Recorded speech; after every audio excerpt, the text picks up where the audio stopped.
Representative Meadows slams Rosenstein's referral to Inspector General. He knows exactly what the FBI did. This is a ruse. By Christina Layla for thegatewaypundit.com.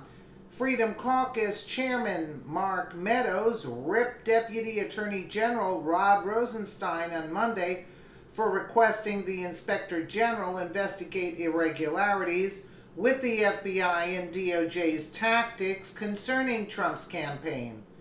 It's a ruse, says Chairman Meadows. Rosenstein has known all along what is in these documents, so his belated referral to the Inspector General is not news. Earlier Monday, President Trump held a meeting at the White House with Deputy Attorney General Rod Rosenstein and FBI Director Christopher Wray. DNI Director Dan Coats also attended the meeting. After the meeting, Rosenstein bent the knee and asked the Inspector General to investigate any irregularities with the FBI's or DOJ's tactics concerning Trump's campaign.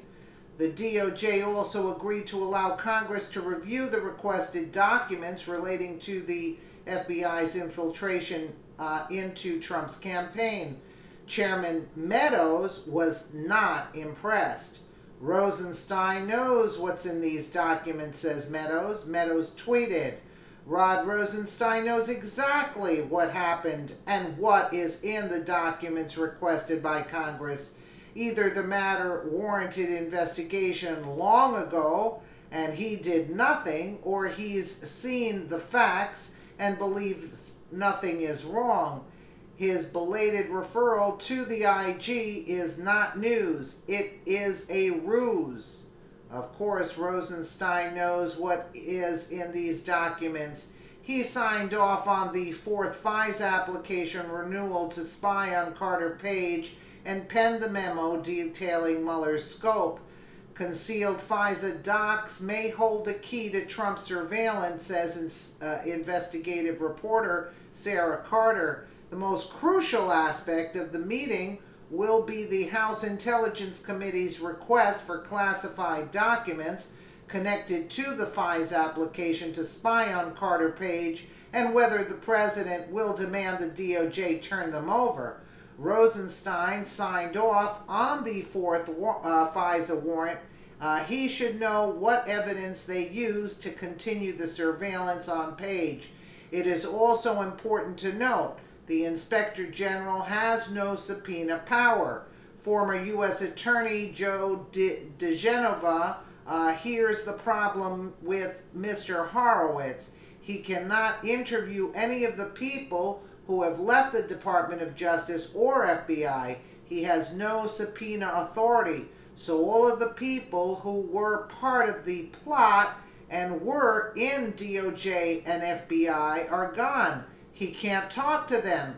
Any criminal findings from the Inspector General are sent to the Obama-appointed Special Prosecutor, John Uber. AG Sessions is AWOL. We need an Attorney General who is ready and willing to go to battle. And if we take a quick look over here, we'll go to DeGenova, because I'd like to get that when he's speaking here, right here. I told Sarah last week, Sarah, am I going to recognize the initials of the informant? Yeah, we all recognize them. I thought I was being clever. But now we're discovering two separate reports that he got paid in a two-year period of time between $400,000 and maybe $1 million, maybe as high as $1 million. We also learned that from Devin Nunes, we might have a second spy on a presidential candidate. I read the Wall Street Journal, but now you've got people like Ted Olson, who everybody respects, the former Solicitor General, Mark Penn. Cheryl Atkinson's timeline is devastating to the entire story, the entire narrative. Your reaction to all of this?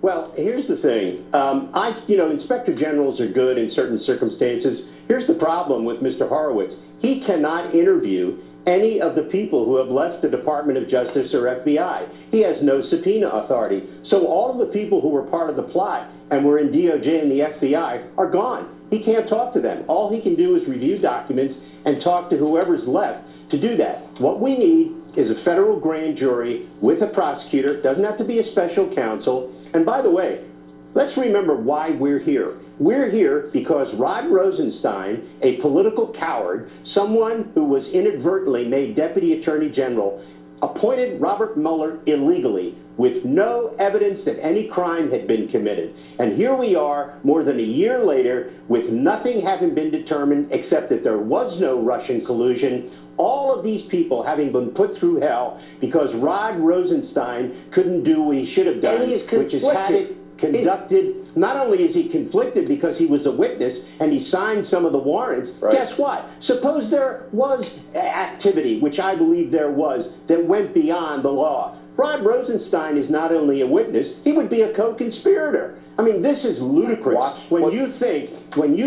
that the President of the United States has to demand an investigation into something that is so obviously criminal, and now the Chief of Staff, General Kelly, is telling Rod Rosenstein, show them the documents. Is Joe... Why was Hannity interrupting a lot? You know, because, again, when they work for other people, you know, they're under some kind of rules, you know. But, again, you see, that's why Mark Meadows was aggravated with that, and DeGenova knows what's going on, and he's pointing that out. Let's see what takes place. Let me know what you guys think in the comments below, and again, thank you so much for watching.